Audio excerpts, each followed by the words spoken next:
Welcome to the Unapologetic Entrepreneurship Podcast, where we believe that as entrepreneurs, we get to decide what our business and our life looks like. And we get to be unapologetic about it. You're your own boss, so why are you waiting for permission to do things your way? Here, we ditch the shoulds. No more building a business that looks good on paper but feels bad in your body. No more following someone else's strategy just because it worked for them or chasing someone else's version of success. I'm Delia. And I'm Joana, and this is not just another business strategy podcast. We are going so much deeper. We'll be talking about identity, purpose, our inner worlds, and designing a business around the life you actually want to live. Let's get into it. Welcome back to the Unapologetic Entrepreneurship Podcast. This is part 2 of our transitions episode. If you haven't listened to part 1, make sure you go back and listen to it, where I talk about all the huge transitions that my career has recently gone through. And today I'm going to be interviewing Delia. Delia, you have been through quite a few transitions, both in your personal life and in your entrepreneurship life. But I wanted to go back all the way to the beginning and just briefly touch upon your days as a journalist. Yeah, sure. So I graduated from university with a degree in history and politics and a huge desire to be a political journalist, which I did. So I worked on a daily newspaper in the UK as a political correspondent for 6 years, and I loved it. I interviewed a couple of prime ministers at the time in the UK. I would be, that journalist staying up till 2 a.m, eating pizza at the election results, getting all the counts in for the votes. And I absolutely adored it. And I'd spent a long time wanting to be a journalist, right? It was a lifelong dream. But as all things, in life, we go through so many changes. We're constantly evolving as people. And I think one of the biggest mistakes that we can make is holding on to a career that serves the identity of who we were at the time of moving into that career, And so by the time I was approaching the age of about 30, I realized it wasn't lighting me up in the same way. The industry had changed. So newspapers had been really hit by websites and by other more immediate news coming out. We didn't have the same funds. Advertising was being withdrawn. It meant that we lost a lot of reporters. There was a lot of cuts. And all of that meant that my job was no longer the same, because I went from being a correspondent who got to be on special investigations to having to just fill the newspaper because we didn't have enough reporters. And I started to feel less connected to the job, less purpose driven. And I was just like, I don't know what I want to do now, but this is no longer filling me up. And I've always been driven by my career and my job really filling me up, not money, right? No one goes into journalism for money. So when that light kind of went out, I was like, sod it, I want to go traveling. So I quit my job and I went traveling from London to China without catching a plane for 5 months. Oh my God. That was great. And on that journey, I didn't know what was going to come next, right? But I was just open to seeing what would come next. Can I ask, before you quit, how long did you think about quitting before you actually did it? And what were the people in your life telling you? Because I think that sometimes people identify with that, being like, okay, this job no longer fills me up, especially if there are things happening in the world that are making it harder and harder to do. So what happened there? So I would say that I was unhappy for about a year before I finally quit. And as we know, when we're leading up to a change, there's a lot of yo-yoing and a lot of back and forth.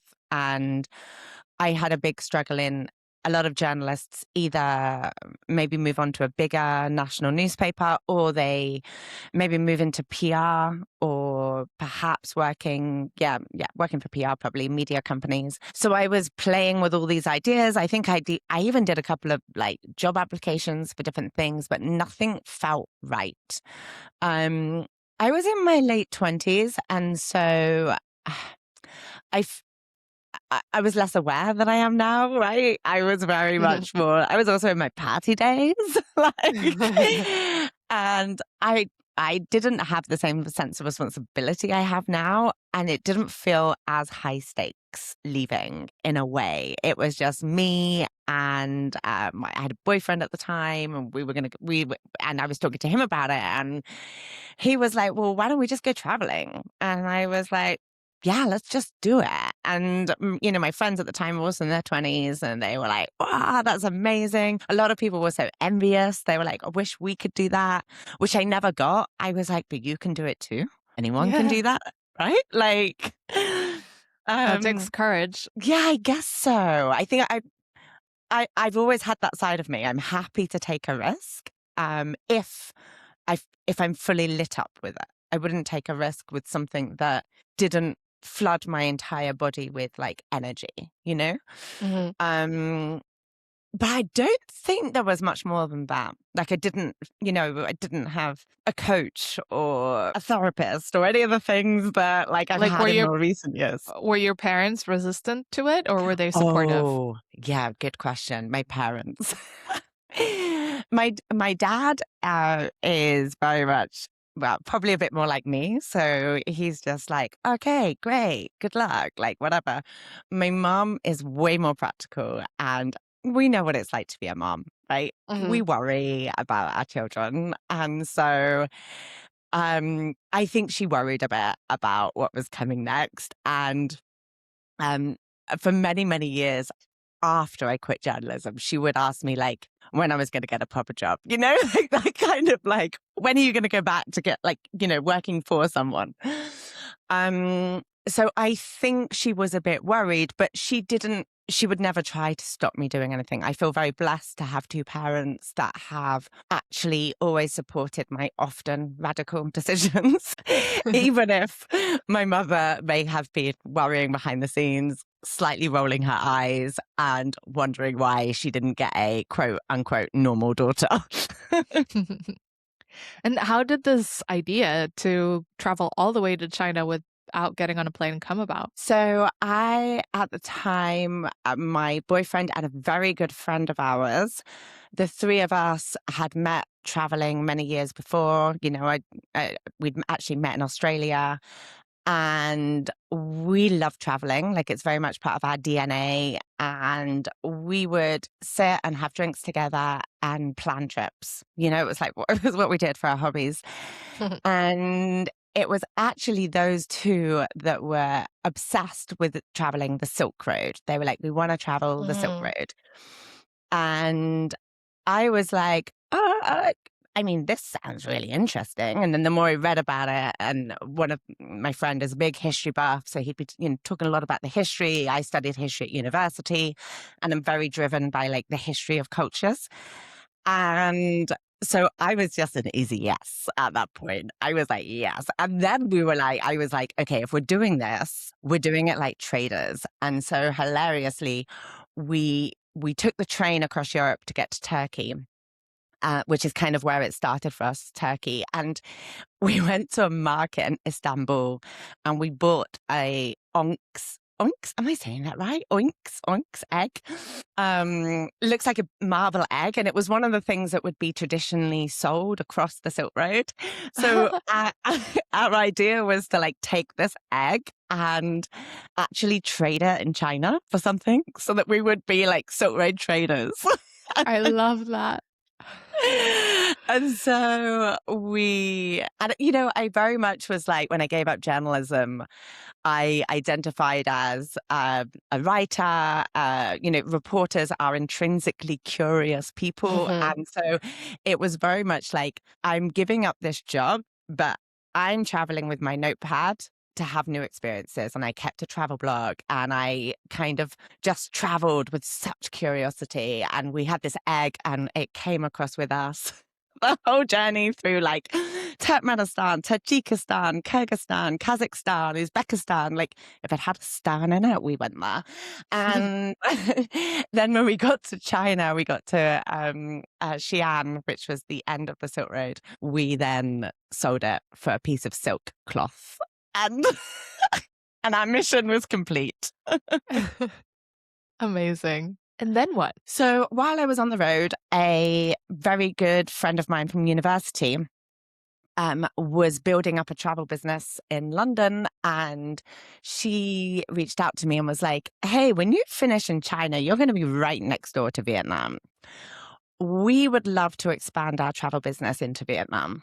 Would you consider basing yourself in Vietnam and setting up for us? And you would become a partner of this travel company, and you can basically build and create Southeast Asia. And I was like, oh yeah, like that was exactly what my soul needed and wanted in that moment, right? You know, no responsibility, no kids. I'd given up my job. I was next door in China. So we traveled down to Vietnam, and then I spent 3 months traveling Vietnam, researching the country to create tailor-made boutique tours of Vietnam. I was living in Saigon at the time. And then once I'd done that, it was an expansion project. And I basically spent the next 5 years growing that business. And I created Cambodia, Laos, Burma or Myanmar, and eventually Peru. I jumped all the way across to the other side of the world and created Peru as well.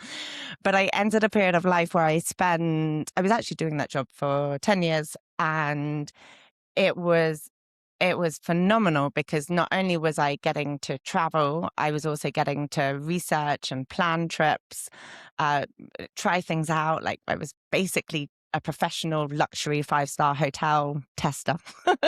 Amazing. So good.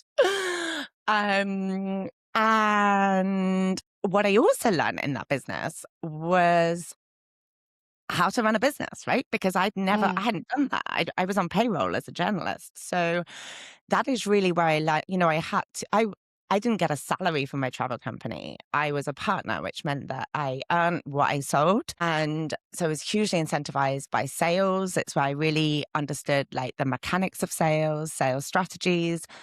I also was responsible for marketing my business. So I had to, figure out how to get these clients. Did everything from newspaper advertising to going to travel fairs and different referral strategies with our existing clients and all sorts of like creative ideas of growing the business. And I did grow it. It started, I remember like my first year or my first 2 years, I was in that tax-free bracket. In the UK, you get to earn like, I don't know what it is. It's like up to 12 grand without paying tax or something. And I remember being in that bracket for like 2 years. And I should say, I was working as a tour guide in my spare time because I had to earn money, right? And as we know, when we're starting a business, it's hustle mode. You're building something. You haven't got that guaranteed salary coming in. So I was working as a tour guide as well. I was taking groups of American students on tours around Europe while I wasn't building this business. So that was where it started. And then fast forward 10 years later, and my part of the business was like a 500,000 turnover. And I was bringing home a salary that for that life, I was so comfortable. I didn't even have a house. I was living on my backpack, and I was like, people would be like, where are you living these days? I would be like, oh, at the moment I'm in Luang Prabang. I'm currently living in Colombia. So it was a beautiful life. I'm very, very grateful to have lived it. It was very free. It was very liberating. And it gave me so much joy. But then COVID happened. Right. It's amazing how yet another transition was forced upon you by external Right. circumstances.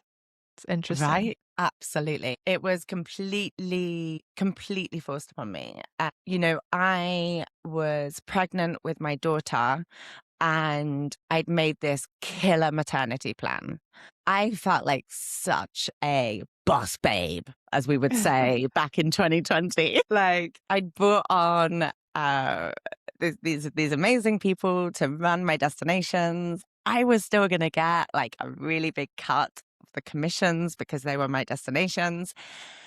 And I literally was kind of like, writing my pregnancy, maternity plan, that birth plan, like rubbing my hands with glee, thinking that I had just got it all so sorted. It's always a sign that it's about to go tits up, isn't it? Like, if you're ever that arrogant, you're going to fall on your face. And I was 2 weeks before COVID that I gave birth. And well, we know what that's like as mothers. Your world turns upside down. Everything you ever thought you knew about life is like, oh, you're in this like love bubble. It's beautiful. It's wonderful. And then 2 weeks later, and it's hard. It's really hard. And then 2 weeks later, the world shuts down. The whole world shuts down. We all know, we all lived it, right? But the difference for me was that when that world shut down, it wasn't just my business that was going to be impacted, but I had clients stranded in Asia. I had clients that were about to travel to Asia that couldn't travel anymore. I had thousands and thousands and thousands of pounds stuck in Asia. I had people asking for refunds, getting angry, getting upset. We didn't sell cheap holidays. Right? We sold luxury bespoke holidays that were costing, I had to get out a loan, a £15,000 loan to pay back one family for their holiday. Oh my God. Yeah. So it was, and all of this while I'm literally trying to figure out how to breastfeed. And she is not latching and my nipples are bleeding. Gosh. And I just remember like desperately trying to breastfeed whilst being on hold to British Airways for hours and just survival. I was in survival mode, like complete survival mode. I wasn't even crying about it. I was just like in survival mode because I was living in like also perpetual fear because the phone would ring or I'd see a client's name and my stomach would just flip-flop because I knew that they were ringing to get their refund and then the money was stuck in Asia. And our suppliers were like, we'll rebook them, but we can't give refunds. And insurance companies are going, we are in unprecedented circumstances. We're not paying out. So it was just an absolute shit show. And that was how I spent my maternity leave. Oh my God. Yeah, I had therapy about it later because I realized actually. Yeah, how traumatic that was. Yes. Oh my God. How long until things calmed down? I would say, do you know what? I can't remember, if I'm honest, but I know it was rough for about 6 months. Yeah. Because also we didn't know how long was this going to go on for, right. like were they going to open up again the borders or not? Like, and what were you doing to put food on the table? Good question. So luckily I had my state maternity pay, which actually wasn't much because self-employed in Spain, you don't get that much. And at that point, actually, I hadn't been earning loads and loads. Like I'd been earning enough to have this lovely life in transit, but it wasn't like I was bringing in like 6 figures at that point. So it wasn't loads. My husband at the time had a job. He was furloughed, but he still got his salary. So actually we were okay. But my maternity pay finished after 4 months. So then I remember it being at about 6 months where I was like, I have got to put money on the table now. And I had this idea of a business. I told you about it before. Yeah. To create luxury gold dumbbells for the gym, but like for the home gym. Yeah. And I went as far as to get like prototypes and like designs. And I was like, oh yeah, I'm going to launch this like luxury like weights range. But of course you need capital to really start getting into e-commerce. How are you going to be? And I thought about doing like a Kickstarter and different things like that. But it got to the point where I needed money tomorrow. And I remember I live on the beach near Barcelona. And I just remember standing at the ocean and looking out to the ocean. And there's a photo of me in that moment. I remember it so vividly. And I remember I just said to the ocean, And I wasn't particularly spiritual at the time. I was desperate. And and I just said to the ocean, like, what the fuck am I going to do now? And I just had this message back, write. And I was like, okay, I'm going to write. And I didn't know what I was going to write. Right. I knew that you could be a freelance writer. So I just went home, and within 24 hours, I'd created a website, very first, deliamonk.com, which was like on some template that just literally said like, hi, I'm Delia and I'm a freelance writer and I can write everything from you. I can do press releases. I used to be a journalist. I can do articles. I can do all these things. And I just shared it on Facebook. And I was like, hey, I'm a freelance writer now. Like, and I told my story from the off. Like I've loved stories. And so even when I did that first Facebook post, I was like, my life's been turned upside down. My travel business has collapsed around me. I'm a former journalist. I know how to write. What can I write for you? Like, that was my post. It was a begging post, to be honest. Like that time as well, if I remember the timelines right, my husband also lost his job. He did at the same time. That was it. He lost his job and we'd had a mortgage freeze. So this was like a begging letter. And luckily I have beautiful friends and they shared it and I got work immediately. Like, oh my God. Yeah. So I just started. What was the first job? Oh, a dear friend of mine, my Irish friend who I traveled the Silk Road with, he actually worked at the time for an NGO in Afghanistan, and they needed these awfully long reports that were written by non-native English speakers about the fruits and vegetables in Afghanistan and the impact on the international trade. Okay. That needed a heavy edit. And this is obviously in the days before AI. I would literally it was painstaking, like literally editing and rewriting a 100-page article on Afghan pine nuts. I would literally be kind of setting timers and doing everything to try and help that dopamine side of me get through the work. So I did that, and then I was getting by, and then I'd heard about this thing called copywriting and that it could make you money, and I was like, oh, okay. Did some research on it, realized that copywriting, which is, for anyone listening who doesn't know, is basically the art of selling through words. So it's like becoming the salesperson through writing. So writing your sales pages, your websites, your emails, that kind of thing. Obviously, there's money in that because it's connected to sales, right? There's that whole thing. The closer you are to the sale, the more money you can get. Yeah. And so then I was like, right, well, I'm going to become a copywriter, and I'm going to become one of the best paid copywriters there is, because I want to put food on my table for my family. Like, my husband wasn't working at the time and we had a newborn baby. So I just went all in. I went to, one of the best copywriting schools. I hired a coach which was a huge investment of time. Yeah, I was going to ask. So you're strapped for cash, you're going all in with no money, but you're investing in your growth. Yeah. I asked my parents to help me for the coaching. I pitched them.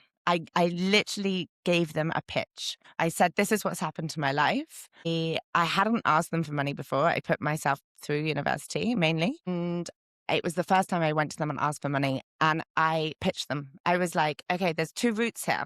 I can try and get a job, and I might get a 25K a year job, because honestly, what was I qualified to do, right? I was an ex-journalist. I'd run a travel business. What would I be doing? Or we can take a bet on me. You can help me actually right now grow this thing. My goal is to create a 100K business, and my goal is to do it in the next year. But I need help to get there. I need to become the best copywriter, because I can't be charging pennies, right? I couldn't afford to charge pennies. But my integrity wouldn't let me start charging big dollars if I didn't feel that I was worth it. So that's why I was like, I have to have. So my copy coach she actually was also helping me on the business side of things. But my intention with her was please read every word of copy I write, rip it to pieces, teach me, show me how to be better. And she's an amazing copywriter. Her name's Amy Posner, and she used to spend years doing like direct response copywriting.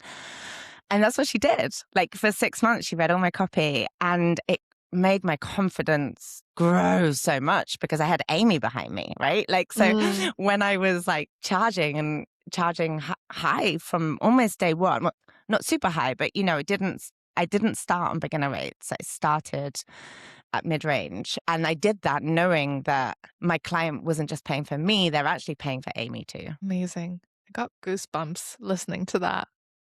That was amazing. The confidence and the risk taking and the betting on yourself piece. And you did it, right? And I did it. How long until the 6-figure year? 1 year. Yeah. Oh. It took me 1 year. In Spain, we do financial years from like January to December. And I started doing this work in like the June. I can't remember if it must have been June 2021. Yeah, June 2021. I started working with the coach and stuff. 22 financial year was my first 6-figure financial year. So I did amazing. And yet. And yet, here comes so another nice? Transition. Another external circumstance thrown your way to turn your world upside down again. Oh gosh. I was just thinking, wouldn't it be so nice if we could just say, and now, end of story. It's like when you're watching like a rom-com movie, right? And the couple get together. They and you drive just off into the sunset. Yes. And we all want it to end like that. But it really does. So then I spent the last like 5 years working as a copywriter, being repeat 6-figure years, and loving my work. Really, really, really, really, really enjoying them. I should say that I get divorced in this period, and I do think that that's another transition. Another transition. And it does feel really relevant to me, like, because I think when I got divorced, I did a lot of work on who am I and what do I want? And I do wonder if this next transition that we're about to talk about would have happened with the same ferocity if I hadn't done that work and I hadn't been through that divorce. Right. Because divorce really rips the carpet from underneath you and makes you re-examine everything. So and a little plug for your divorce podcast, The Divorce Awakening. If anyone wants to hear Delia's full divorce story, they can go there. Yeah. I had to talk about it so much that I had to create a podcast. So what happened with copywriting? Okay. It was this year. It was really recent. We all know AI came on the scene, and honestly, AI killed my love and passion for copywriting. And it wasn't just a case of AI's come for my job and now I don't have any clients, although there was a little bit of that. Things were getting harder. For the first time in my business, I didn't have that sort of 2-3 month wait list of people wanting to work with me. I felt like I was scrabbling around trying to find clients again. It felt a bit more feast and famine. I felt that AI, I surveyed my clients. I did a survey on Instagram. Huge numbers, huge percentages were using, including former clients, are now using AI for copy. And AI is only getting better, right? So this is like, I just, in my, whether we want to call it intuition or just like my gut feeling, was that it was game over for me. And I'd also felt that AI was actually, even if it hadn't taken my work, because I do know lots and lots of people that wouldn't touch their copy with AI. And there are lots of copywriters out there that have thriving businesses. So if you're listening to this, my message is not that AI is coming for your job. But I felt that one of the reasons it killed the joy for me was twofold. One is I did feel that a bit devalued by it. And I was even getting I used to give my copy to clients and get almost no revisions. So it would be like, great job, love it. What I noticed was people would start to put my copy through AI and AI doing what it does gives feedback, right? Yeah. Right. And so suddenly I'd have all these like changes, like more changes than I'd ever had. And Mm. I knew that some of it was AI, right? You can feel it in the language. And that was really hard. That was really, really hard. And it stopped me falling out of love with it. I cannot do what I don't love. I just can't. I I felt angry about it actually for a long time, really angry. I felt very triggered by AI. I Yeah. remember me and you would talk about it. I'd be like, I can't talk about it. Yeah. And you were so much more open. And I'd be like, change the subject, please. I can't talk about it.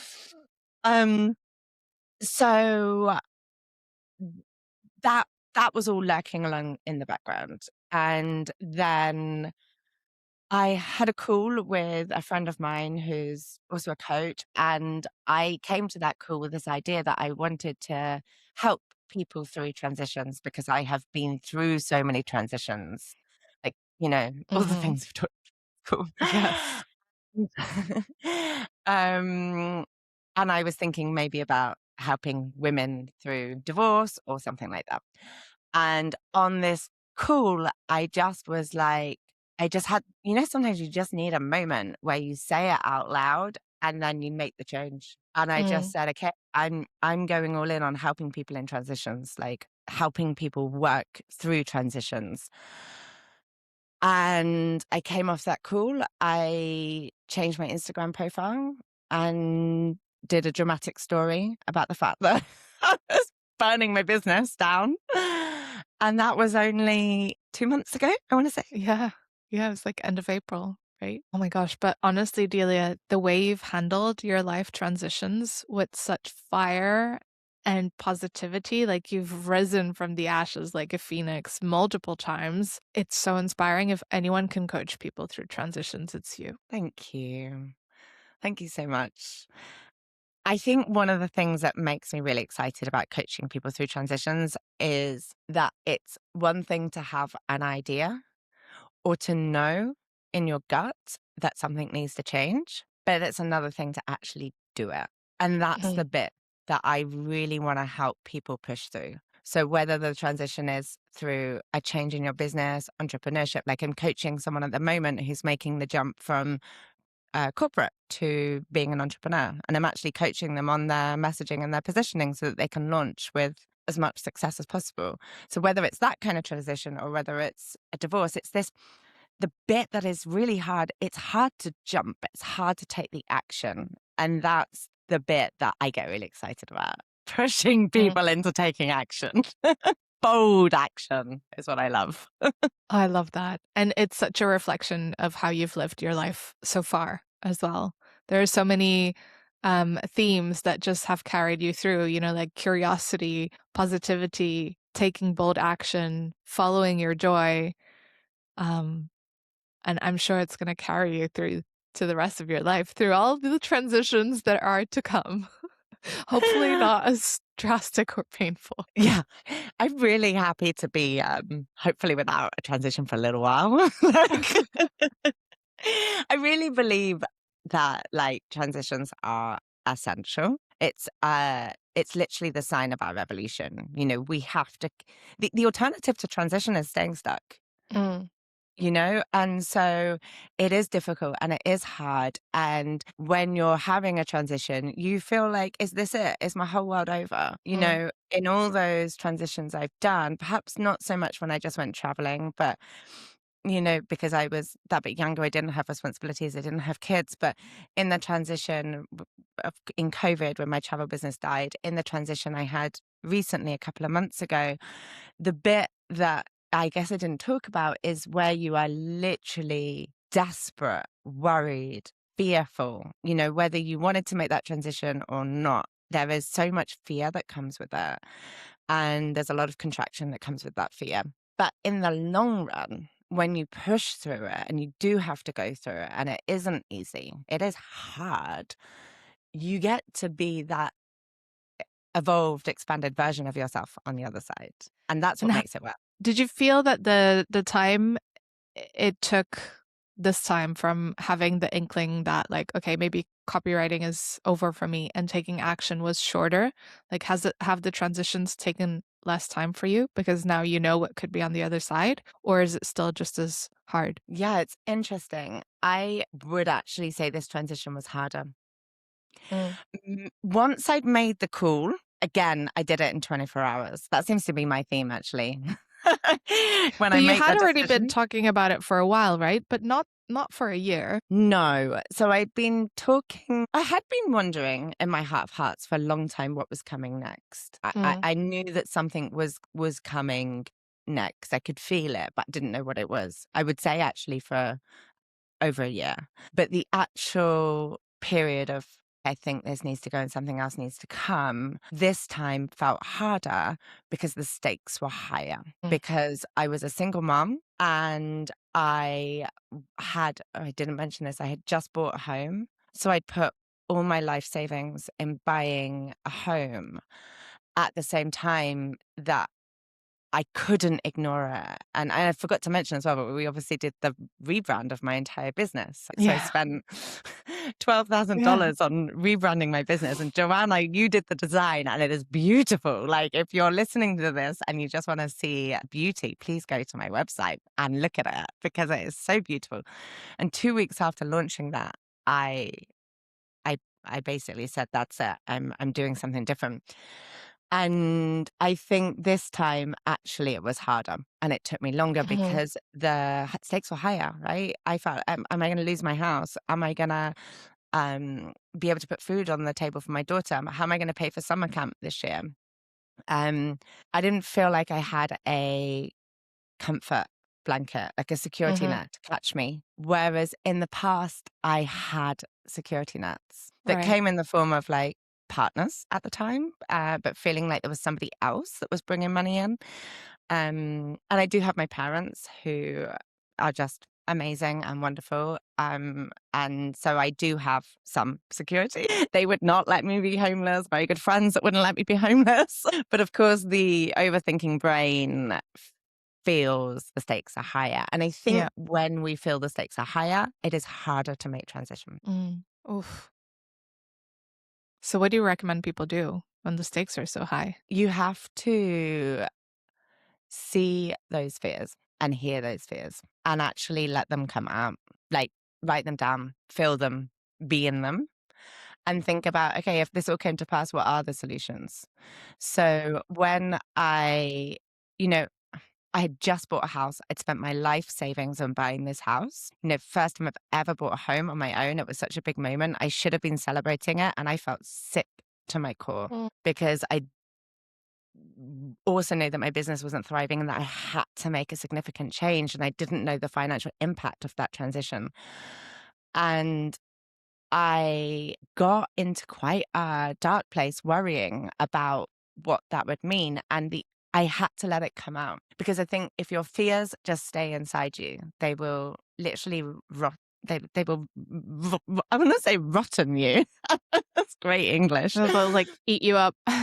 They will eat you up. Fears have to come out. I love that. I love the phrase Elizabeth Gilbert has on this, where she says, fear is always in the car with you, but it doesn't have to be driving. So fear can sit on the passenger side. And it is not allowed to, or I think even in the back, she puts them in the back, fear's in the back. And fear can talk and fear can, we can't silence fear, but you're not touching the radio controls. You're not changing the track. And you sure as hell are not touching the steering wheel. And and I felt like that's what I had to do. I had to let the fears come out. I had to verbalize them. I had to write about them. I had to think about what would happen if I lost my home. And I even spoke to my two dear friends that live around the corner from here. I'm very blessed to have such dear friends in my life who were like, you live with us. When you have your daughter, you live with one of them. And when you don't have your daughter, you live with the other. And they were serious. Like that was a plan. Amazing. And I think when you have these fears, you have to, you have to see them as fears. They are not your reality. They are Mhm. fears. They are a thought, and that you have to detach yourself from them. So I would say things like, I notice I'm having a fear that this thing could happen. And then you have to say, okay, if that thing happened, what would I do? And Mm. let that all come out. And then the other thing that I love to do is going the other way. Like, what if I bent this business down and I created something with unimaginable possibilities? Like, I'd been stuck on the same revenue for 5 years. What if I created something that could double that revenue or triple that revenue? What if I found something that created something that made my heart and soul sing so much that I just had the greatest joy ever? And what if I listened to that voice instead of the Yes. fears, right? And that's what we're doing here, right? We're listening to that voice. We're like joining together, like bringing this energy to each other and to you guys listening. Because I feel that this is the energy to be in if you want to like move through hard times and create a life that you absolutely love, Because otherwise, what are we doing? right? Like, I know this sounds a bit bonkers, but one of the things, and we've talked about this, like one of the things I love doing is like meditating on my death. And sometimes I will say to myself, like in the morning, I'm going to die one day. And I love that because nothing makes me feel more alive. Nothing makes me feel more like, okay, so what am I going to do? Like, how do I want to spend today? How do I want to spend this year? Because, I'm going to be one summer down by the end of it. And using that as a tracker to guide us Yeah. through some of these hard times. Yeah.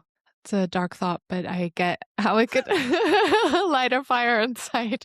Do we need to end with Yes. something higher? That's true.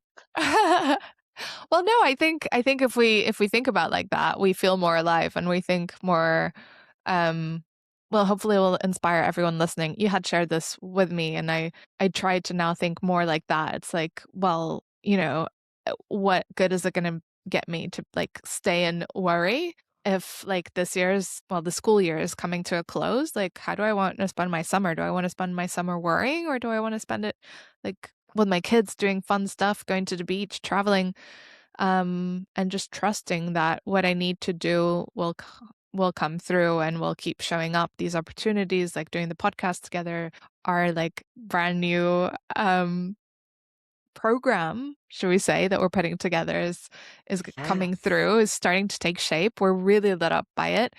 And so it's just like, okay, yeah, I'd rather be in this space where I'm lit up, I'm doing things from my heart, I'm following my joy. Life is being so much more enjoyable, like sharing work with you and like having these conversations. And yeah, you're such a ball of positivity. I've learned so much from you, Delia. So thank you for sharing your story. I think people are going to love it. Thank you. Thank you, Joanna. We're going to wrap it up here for today, and we'll see you guys on the next one. Bye for now. Bye. That's it for this week. If you enjoyed this episode or if something here landed for you, share it with a friend. Make sure you're subscribed so you don't miss next week's episode. And if you can, please leave us a review. It really helps new people find us. See you next time.